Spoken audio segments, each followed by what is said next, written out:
चार धाम में शुमार केदारनाथ धाम में हर दिन हजारों की तादाद में श्रद्धालु दर्शन कर पहुंच रहे हैं।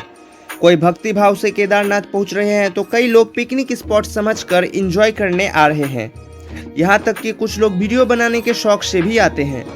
केदारनाथ धाम परिसर में वीडियो और रील शूट करने वाले सोशल मीडिया प्रभावशाली लोगों के बढ़ते मामलों के बीच बद्रीनाथ केदारनाथ मंदिर समिति ने अब वरिष्ठ पुलिस अधिकारियों को ऐसे व्यक्तियों के खिलाफ कड़ी कार्रवाई करने के लिए कहा है। एक क्लॉक रूम जहां भविष्य में इन प्रथाओं पर अंकुश लगाने के लिए भक्तों के मोबाइल हैंडसेट जमा किए जा सकते हैं।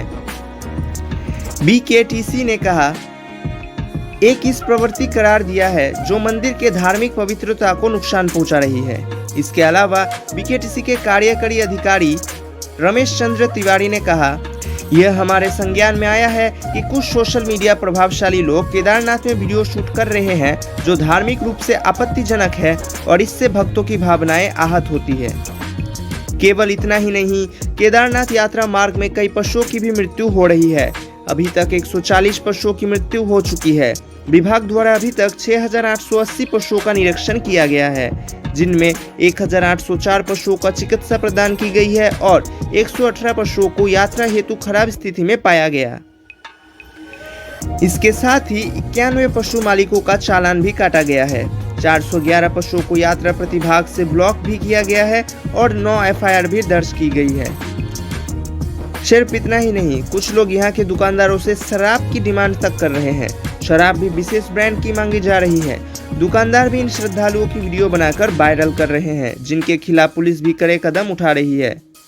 कुछ तीर्थयात्रियों की इन्हीं हरकतों को देखते हुए साधु संत चारधाम यात्रा पर शपथ पत्र भरवाने की मांग कर रहे हैं। इसके साथ ही उत्तराखंड में साधु संत मंदिरों की पवित्रता और गरिमा बनाए रखने के लिए ड्रेस कोड की मांग भी उठ रही है। इतना ही नहीं, उत्तराखंड के 3 बड़े मंदिरों में लड़कियों और महिलाओं को छोटे कपड़े पहनकर दर्शन करने पर रोक लगाई गई है। जिन मंदिरों में ड्रेस कोड की बात की जा रही है वो महानिर्वाणी अखाड़ा के अंतर्गत आती है। इन मंदिरों में हरिद्वार के कनखल के दक्ष प्रजापति मंदिर, देहरादून का टपेकेश्वर महादेव मंदिर और ऋषिकेश का नीलकंठ महादेव मंदिर शामिल है। हर दिन हजारों लोग तीर्थ स्थल पर जाते हैं, जिससे कचरे के ढेर लग जाते हैं, जिनमें प्लास्टिक की थैलियां और बोतलें भी शामिल है। और इसने वैज्ञानिकों और पर्यावरण विशेषज्ञों को चिंतित कर दिया है। न केवल प्रदूषण के कारण बल्कि भूस्खलन जैसी प्राकृतिक आपदाओं से ग्रस्त राज्यों पर इसका प्रभाव भी गिर सकता है। कमेटी के हेड ने कहा, केदारनाथ जैसी संवेदनशील जगह पर जिस तरह से प्लास्टिक कचरे का ढेर लगा है वह हमारी पारिस्थितिकी के लिए खतरनाक है और इस पर जल्द से जल्द रोक लगाना चाहिए। और न केवल ये खुद भगवान का अपमान है बल्कि आस्था का मजाक उड़ाना भी है। इन्हीं कारणों की वजह से हम इंसान खुद प्राकृतिक आपदाओं का शिकार होते हैं। अगर इसी तरह चलता रहा और प्रकृति की परवाह नहीं की गई तो आने वाले दिनों में शायद स्थिति खराब हो जाए। और ऐसी ही चीजों के कारण हमने 2013 की सबसे भयावह केदारनाथ बाढ़ को भी देखा है। कहीं न कहीं इंसान की यही क्रूरता का शिकार आज के हिमाचल और उत्तराखंड में हो रही बाढ़ भी है।